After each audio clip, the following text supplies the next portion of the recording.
wena die aweni nimi. Egwa mese o, emese gwane o, iya sop. Egwa hana ya tai. And I give my dates. Emanari egwe. Iyi siba. Mena no sunu. Ina tale mini miri mina. Oda wagbona miyo. Imina na miyo. Then, banana bekawe azenye kinari anusi. Azenye kivariana. Yabe ade variabe azenye abe akin. Na kamo yana we. Ibi yo korion wani we bodan. Ipakbe dan. Ruti bi yo korion. Si na tonija. Ebi yo korion pa. Ana tonija le gado. Wa mu hun dande elado ogbere jali no rete josone tomo soria ohuni. Oli se imna ya buedo hia. Ya mo ya ne. Ohun dan ya gelado. Egene do hun dan lado. Then Papa WhatsApp.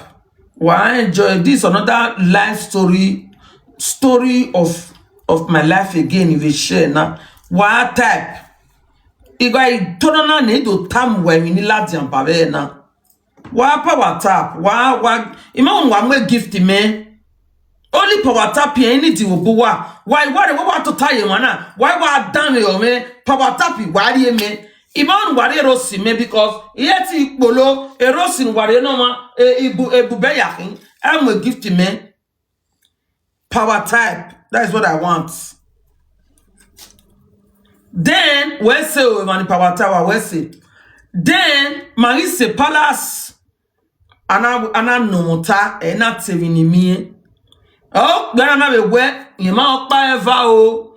De ti yangi mu ye gwa ore o. Yema okpa eva. Okay na. Ama kame, we me mame wanbe. We and the time of 20 it time that for me o mate ekwaro o da for me ka wan I am a very stubborn child, stubborn girl and stubborn woman. What da for me o we am meti nyome gnoto. Shut up your mouth. Me shut up my mouth. Me shut up my mouth. We me a pass where mighty gbinigbina na me otowa no we na imi a divorce we me a pass where I go no mama no mu yo won fie gbo I pass where gele marriage ni scatter ozo da fun me ozo me marriage ni scatter but obomena clean. Then Manari Palace. Marie said, "Gwe, ina nome. Omo wa walking ina talomaya. Do anu wumie ina wo piana no. O piana wa mi o piana na no ware wana na obi omo me no. Ina we no piana pe na we. Yema pa eva. Owo kana. Okino wane okbana ona we obokana in debatin ya mugo yon emi no do atana yema ke no kede e ba ya na lawe gwe it take them about 30 minutes to come out have a chief yen ikuwe we gware because egwano betekine baba ye we baba she yana bu baba ari we yezo nore adi ka be kame baba ni egeni ka do ya complain the palace e baba we gbezo we na ruto so yana ilawe we ba yan ire o yana reba o manage oi be yana latian yana we baba khai we na vi my va yari okpebo na vi me no guana hi me mina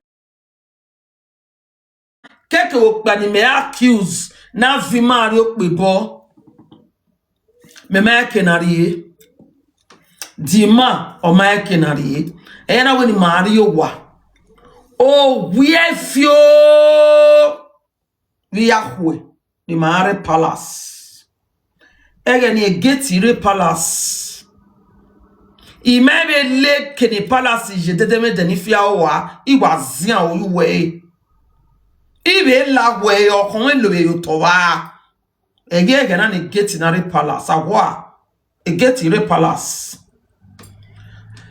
Then ogire owieni eteme ni frakinu dan eno ya toshime wo via latia eteme na yana vimotore ege ni jipida wa eladian e bobi zua o kam oma jip ladian wedo e jipida wa eladian evira mi yana vimoto ladian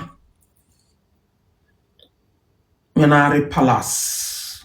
O piana, eke mani ve le revi owo ni ve tin vazin ni ave eba no kinya ni ya eba son yana vien ya fe le gbe adi.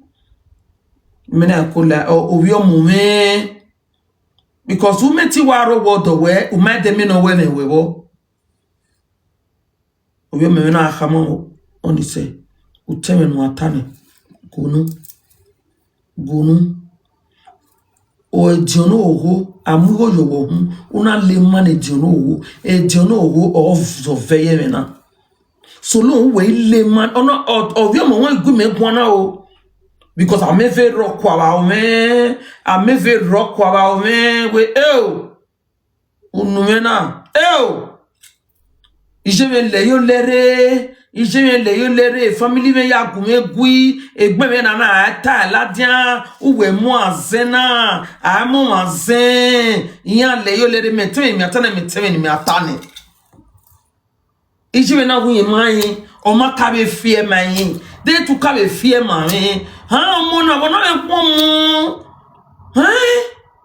wa be fie mai abe mo hun na be u aya kwo bonyu we gbere o we de te wa go wa mo eswa o ni e do gbu yomo ye ka be lu so pa o ni e do gbu yomo isi mi na wa na so we are in boba e na la shirami na we sago me o ga e matata do hon kona iwa dokporu ni ina wa rahin ana kwiro okpo na wa ono le ona ono la na wa mu e ona okporo ku ai wa mo na wa ina wa mo we mo to mo we mati obo ime bo bi ajo ba boba oiwa le iwa ran okporu ni wa le yo le na wa we ana wa mu ina wa yo boss e o imaye ofin ina wa no isagome ina no isagome na valo na ye hin we iye yin we na de gbe mu eru awi isagome we no ya toni na yu pono bago e ni sagome be ni mi ton e gbe no pagbe because e antiquity imamu we ye ba nu do ari e you have to walk. Ori wowane ofona sasago. We making ofona sasago. Because you know that kerere amuton ofona sasago. Dana mweturi. Mana ave bie. Ana nyanoi. Ana EPS wesoto. Omi lanoro. You know ni wabi nuna wabi dine. Eziza. You know no enarine. Olo kunijomo. Eme beke ibeke we no wegbe golokun ena olokun o apagbe nyagan we uni nyagan show me your nyagan na wa mo tolotolo ugbo na mo olokun pagbe mo do wina na gbele mi ogun ro ijebe ekitano bafo ekitano vani At that time, Ekitani 15,000 a yado. At that time, Imaila Webo Ijero Wodo. Money a period in is now 23 years. Imana who waya fenorema wabe mo rudu waba zen social media egi apostomo aba zin azin esandra gboggi wo we azin nwichi rudu wa regele no ku email atian so ko ma gbogbo ile opa kan post vedero bona ya gbe aro api no gbeluwa gbelijuwa nu wa sunwu no go post any care. Very useless people like that in this social media. When they're online. Then, if believe in a pamene, then I not relax. If believe in a nematano ladin. Ye me owi. Even wadori wane bonadori ememe. So prove it without agbo. You know the time me mina. Prove it without agbo. Wama prove have why neketa we bo me mana nwu na ya afia ikpoba river iya me ya se wa tikuti wa come on pagbe we ri odegbori mo we bona na odegbori come on swim na wa we ni unu wa ni ma unu we imagbin akan ibo wa ri ufi waji where you can have a condition you can have your body. So where I'm but I ya ibakiye ya me ya roboto ne wa river ni menero wano ni menere wepono mega iga me ya hulu ne then e mana ahia o mari se palace wo wi ni e ma ya na la moto na e ko la moto teme obi o mo me ona to mi alele me la moto. On a tamame, hey, worry. Then worry she. Okawe. Evina na wa onji bena. But am I no mu eswa o. When na me we no wo hima, ori do mu eswa o. Amugo jo wo hu, when amugo jo wo hu, more than 80 canopies ora ribae, but then amugo jo wo hu. Obi o mo won egun egbona o. Ono e bo se una be adi ogo na do idoni ya ro e opana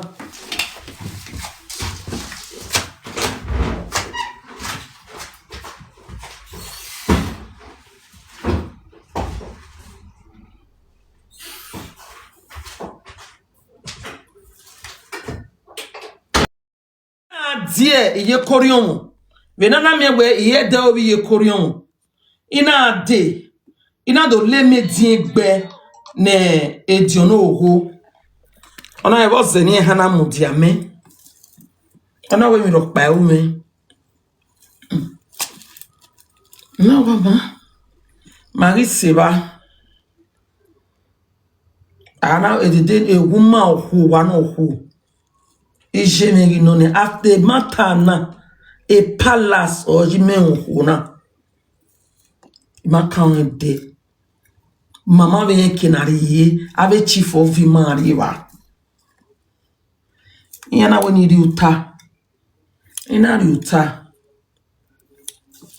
do mano evina nana ni memina we me wo an me mu eswa una e owea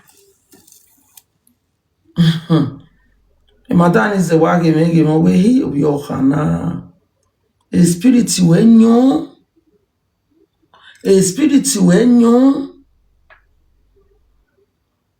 owe hi owe ana makle ode egbe owe ana makle owe pagbe la tota ono no gbado tota not ni wo kan no bayin yo to ne yani manakle ege ni ya tota yena riuta owo kon teme nana emi no tieme na me no amogelewa ohoni wa mu agbeja awe I uwe asia we ma uwe no we no nia uwe asin omiofo ona we omiofo we color television ebi no ohoni ya gie when ya mi ohoni mari mi na we me ohoni palace gi magie mabege ne de na je primary school ado tukpon iya ga tukpon be ne de television mana ere iya do mu mi pa iye ke ma do age film owe to mi ofo very clear owo we no na obi asin iya no o makame iya na inome iya we omo we na me wi no na a spirit when wa u wa kha na ge ba ko na we ai ya here ina we iya no me mai so fa ye me mie ma be o ko na we mo ma be re we me mie before we can change you ma be o be sunu video me ma be ye me mie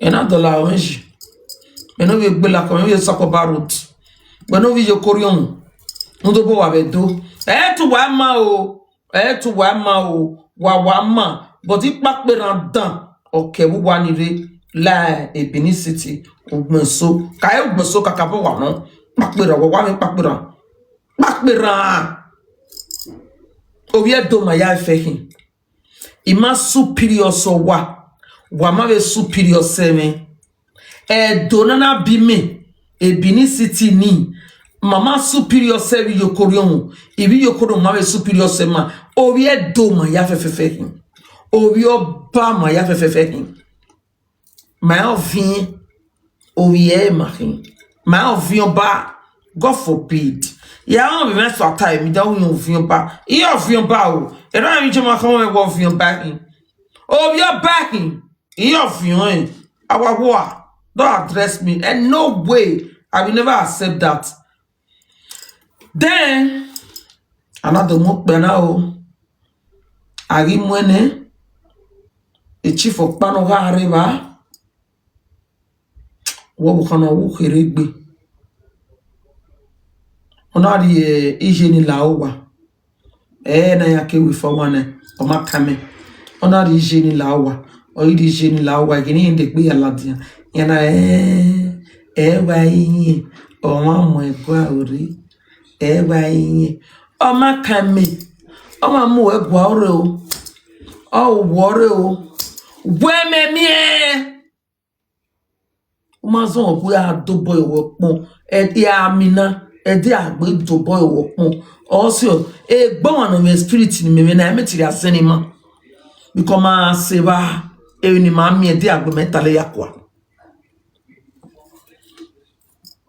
also ma egbe spirit ni me ugbe ware every time se manger room manger ma ya succeed celebrity me star me il veut do like church pa no ni do me star me ni do me glory me ni do me mina me uru mina uwa magbona we buna umina uwa ro umina iwa o me so gbe na ya bien ya mamina you ma understand iwe why what do I mean I mean not tell me ma I mean o tell me ma enu akia ba gbon mi na mi bo me ya fe mi na mi o ma time me so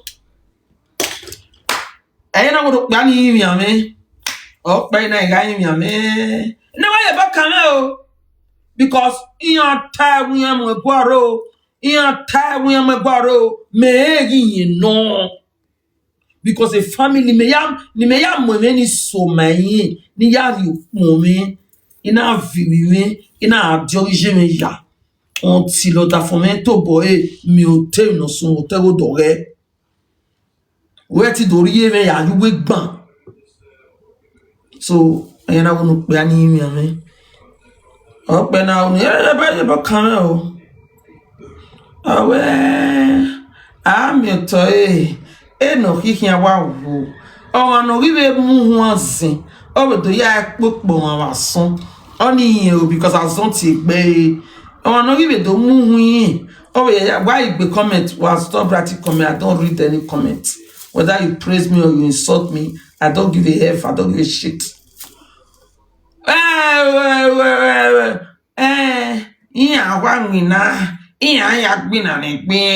Because of other movement, I don't hear people hunting. You know, view your call. Oh, you know, Lua. Oh, we're going to that one. I can't Korean or Ray. Meji yobe. My afena come back to palace. And he come back to palace. And you back in time with the nena. And you know ye be coming. Va feel no ge gwe. You know ye be coming. And my afena come to palace. Baba na ha we. Abe chief in kabita. You know, yana. Wa vonto. Wa vembo banyaye. Oma muwe gwa oreo. Oma muwe gwa oreo. Wa muna no mu. Because mena ahwe udu. We uwa kendo gogwe. Wa muwe gwa ore. So he vonto. Wa se bonire. Ne bi meta mene wuye no. Mena wa ahwe ugumoto. I wa turu moto. Minute was so zalda owe palace. Uwe kene chifi ye, uwe kene baba ye. You know what zalda ra? A very stubborn child. For good, for bad.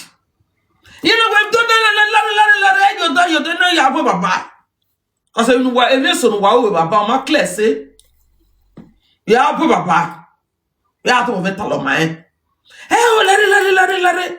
Uwe na we na. You know where? Oh, mama, gwara mama go all photo. Oh, fe panya you know good o do na ya fe.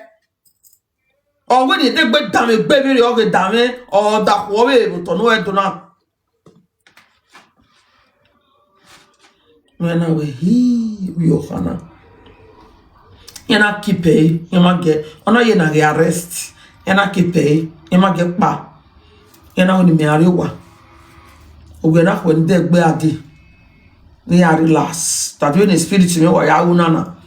Yama oma get asibi. Igo iheregbe. Me din atena we iheregbe. The spirit na wa awu no waka be na. O kwa na wenye ra.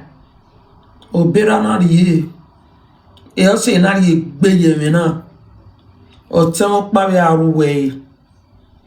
Iani aze. Gadi a palace. Iani palace is zelilime. Iga on video tinira agwa medero. Where obuame even from Victoria agwa wo me or we palace chief you know ana ige o calling e tani call from Victoria we wa tie bonu wine. Ya we ni tie bonu wa. But ya wa nwa wa. Because one we present us here. Present us here moko latian. Ogu we poto. We poto. Why are lige ki ya kole e? Wame o temeno. Ihi e mahin.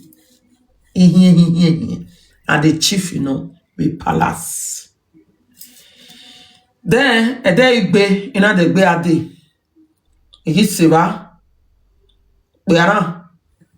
Yana rie latian ojo ana kuwe gan latian yana ya vunto gboto na ya e pae di mo fi vin o pae di mo fi ni mama sediki ya lowo pe ana bege ni yana ya vungodogo re diawa erima usaloba mugiva ana we ya vun again or when you dey gbe down ana ya vun. Oh, where ye buy you another nenia, ni ya lo asenwu o ni ya guabe e ma son gwa ni adora we yin ke and I have fun. Anything at all. Or when you wait down with that money, BLA, and I have fun. So I have fun in it. After my you with battle nane. Emine ba. Now you will call me. Irame iragbo. Now you will call me. Cause you don't call me tie. Or where I have finished in it. Or when you boy and jiwa. When you little da for me ariwa. Or da for me almost to the be a day.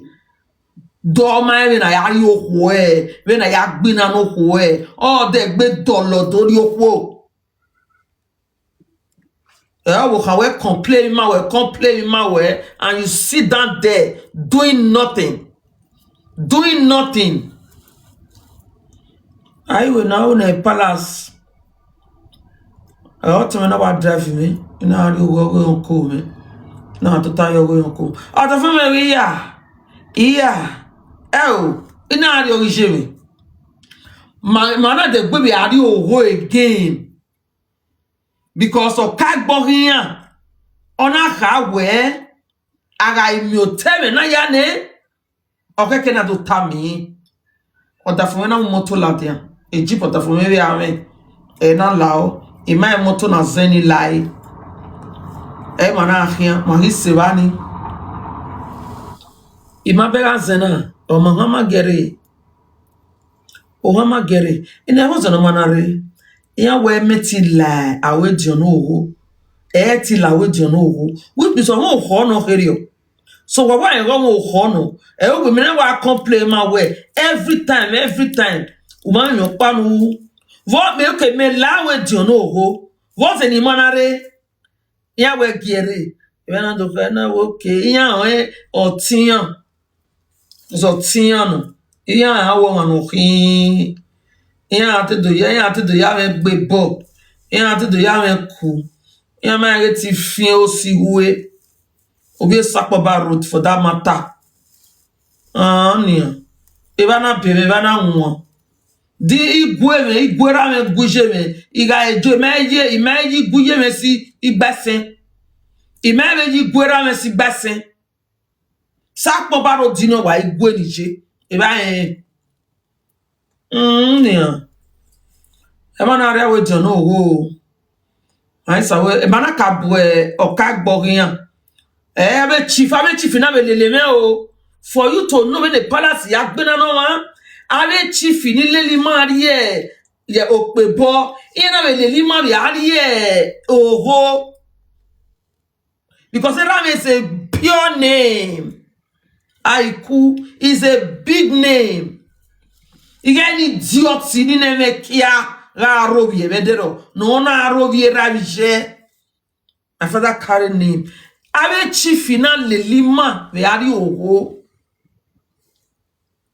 Aisogo ena digwetwe no gire eroda fome esino boda oge o gire yan giro o kagbe eyan wa kagbe eyan we otion no tio ena digwetwe yen ya we kame yo kegbe igba eyan edena to mu gojo mo hun ama kame yo da fome kegbe adi mu gojo mo hun ne o pe anana e akame yo kegbe 7 times. You know, tie your kegbe 7 times. Yeah, come your kegbe. You only transfer men not tion. Ona mume, ona iri not tion. So yeah, ajimena, odafime. When he said it, where anything mariri miere a palace, when the palace ya boyena ni ma de, ni ma do guye gwan, then ina lelia. Then, ena doka me domo baba la gite. Oda for me twe. Ko baba la gite. Baba na no. Wosunu. Mata noa. Owuhana. Emi no guye mina. Mata noa. Awe chief na do gbegbe me ni ma. Oda for me na we lelima. Oda for me na we gbegbe ma. Ona we omo lare we no me lare we no me me aja we na mori no temene kere ona to gbe mo ni kegbe ko you no me Ko mi no mi o ja.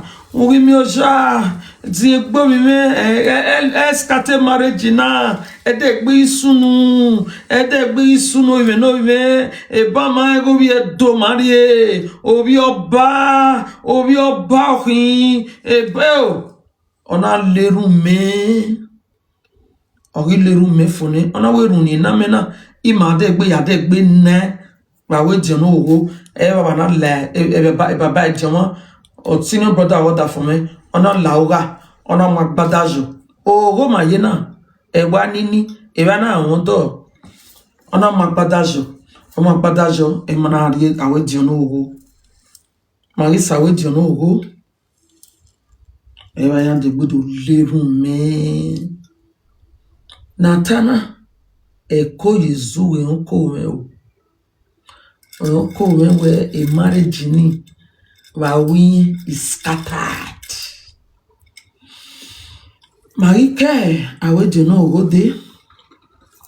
Marike village de.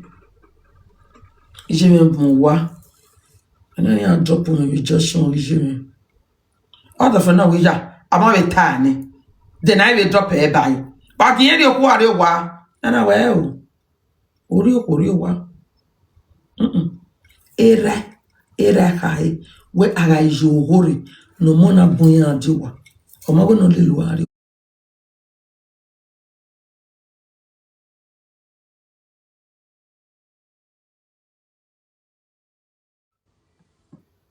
O devil ke. Ona deva me.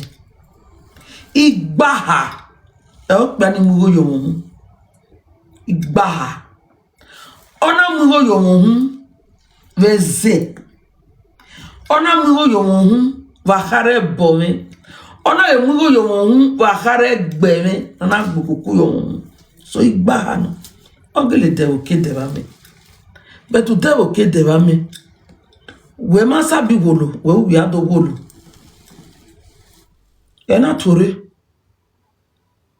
Ogiro tabo. Driver origi me. Na drop me vogi on ko me. Ena igaro gi on ko me. Oda for me na igade. Ona ga lo pupe. On ko me na ka me we. Ya dolo wa weji. Omona ote de gbe la wa we. Giving a proof. Igo pe ogele hin. Ya dolo wa weji. Why ni ere ro? One settle that hole before we get the big boy. Me I wa go no problem. Come on, get inside. No bet to you. Obera me ni amula ta no bet to ni. Ko me kana ko me. Iya we mo bi e latin. Be saga na. Obi ene kere ya we mo latin. Ko me kana. Atwe no no bet to. Ko me ra mo wa. Ra mo sini obira. Mete wa uwe la di la ona, li la on, ni lele. Come on, get inside. Come on, get inside. Obo kana ime. On ti lo da fun me ya de gbe mu ira ko hore. E sino brother o ka gboge ni ariti eriyan. On ti lo ya mu ere. Ona de gbe ya mu ere. Ori mu ere ni. Ana de do de gbe agbigbo yin gwe. Asi we ta de gbedo mugo yoko de gbedo agbigbo yin gwe yoko wa kule akwa o ka le o da fun me ka mu e ma bere mu e iriyere o da fun ko me kule akwa e de no ya mu o ka gbo yin are ko na we we jo mona o ki ana je ni ai we mejo mona e ma jo mona da fun no lo biete no bielene gwere je wana mejo mona wo khiana je ni aye e je wana digwe e ko me na reze because o din o ko me na wo ke no problem e ko me na de gberi yeme ona ri me yo bo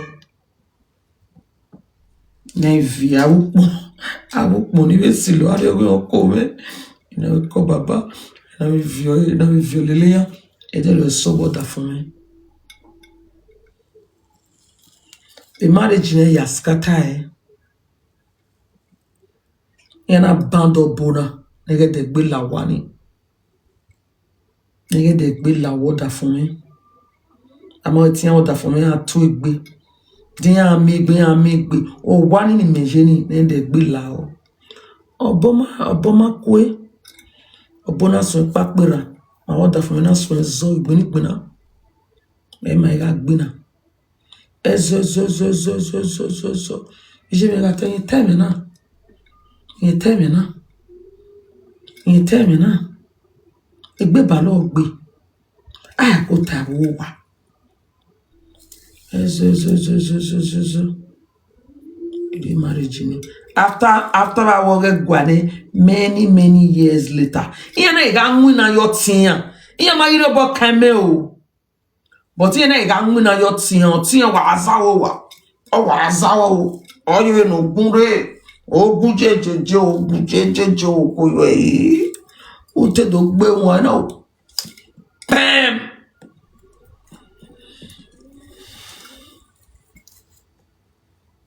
Ina we dem gbene akuru. Ipa yin wa ni dan ye bi no ma be. Mo gbene akuru. Inu wa na ti yo boda menjini. Ni bi ele mo ya fe no wa. Stop. No more children coming anymore. Ili yaro. That is another owodo nejo. Eoya me ladian. Adulterous. Eidogbe. I damn a record. Ni hiak no wana.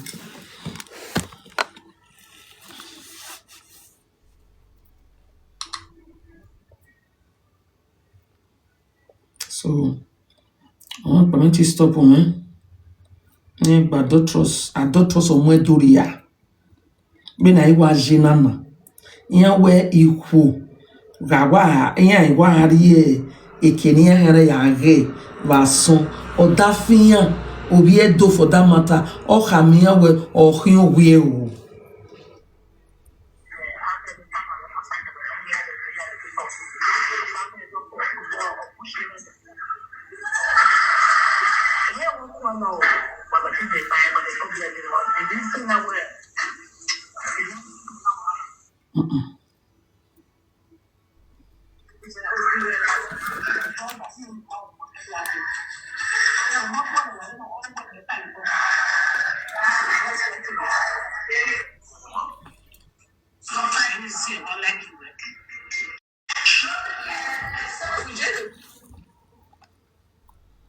On record ni o ni to pe ma wa.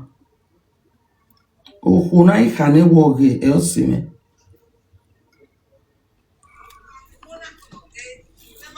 This record. Why damn it all?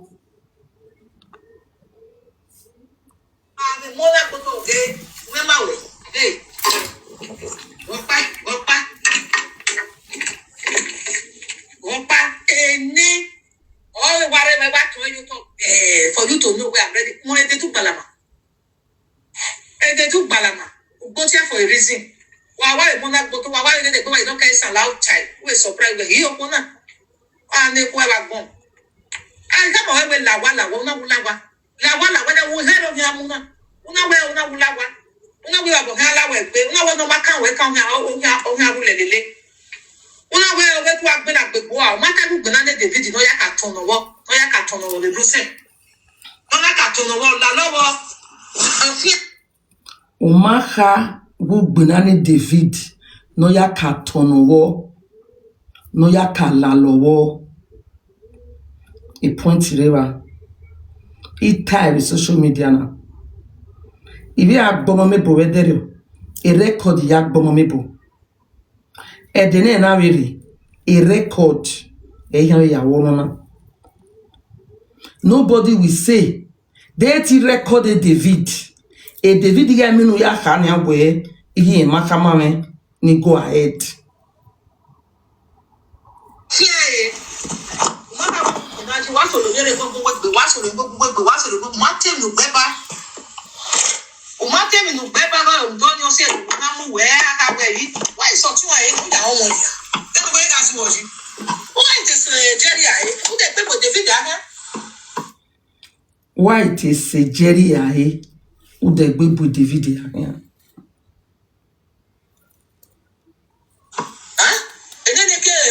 Jerry now, when you're twin. I went the video at that time, you're mother, you're twin. Oh, well, when I'm away, they're getting when I'm. Oh, well, a carry ma, in what book one, a carry. When you are 5% of what, eh? Yabu no road, the always come, who 5% of what. Yabu no way or Awa uheni ase okeke ngbe keke bi na teti merebe ni ku wede gbe la wepo wo ge mi boya se ba wa ma ni agugona Esther talk show ono mu ela webo ogwana o we de tin rere yin ire o de gbe la webo omo no bi eni Jerry o we tega meti bi omo ni o because yin mu bogbe wo ge mi boya se ba this when I was no get to where go be here obi oti mu this when I was that this when we be oti no matter who we is when e ba bo na lawe pe ba gbon wa ga je wa ga he o ma de wa ise ma na gba to ke vampire only nyamogo uri si uri nyamogo e ba e kia o wa be go kia we sister I need Esther talk show akana e madam no mwere webo ogwana okay sister wa mi sister ne but that wa mo sister ide wa di wa kan wa ja kutu when I shall we had what I want to be when you read the part 1 we had what I be when you want big beer una yes una ya rinya we had what we do it here egedegedege wabo eto ihe nu ba afisi o keke ri ato ya begedege nu wa bola do wa gbon iwe ti lati asin oho ma ereji ke ni gbonu na ya ti epo o ma ti elaja no je ade nu do tawe Menesa, iba gele gbigbe aga dáadáa. O ma ti be dunu e kare ti o ni ne. O ma ti e dunu e kare ya ti o ni ne before they can when I dunu ti o ni they come o ebonu ki ari e ngbe kele ya ve boyo duwe ma gbachawo. Duwe ma gbigbe aga. O ma ti e dunu ti na wenu ti e. O kon gbe. E agbigbe agia ireba emi ni reba adulterous we fun o ma ti e dunu ti na wenu ti e. Wa go at my life story. Let me tell you guys my life. Ojana for how many years we can ware a social media. We might tell life story we. Me no ruwa. I will not go after we be here process. When no presenter, we might tell life story we. Egbo Esther. Wa me. Esther. Esther pomo. We may say station we who where the get reported. Who what is the good mother go to wale mother go to gay? If you are like yeah. It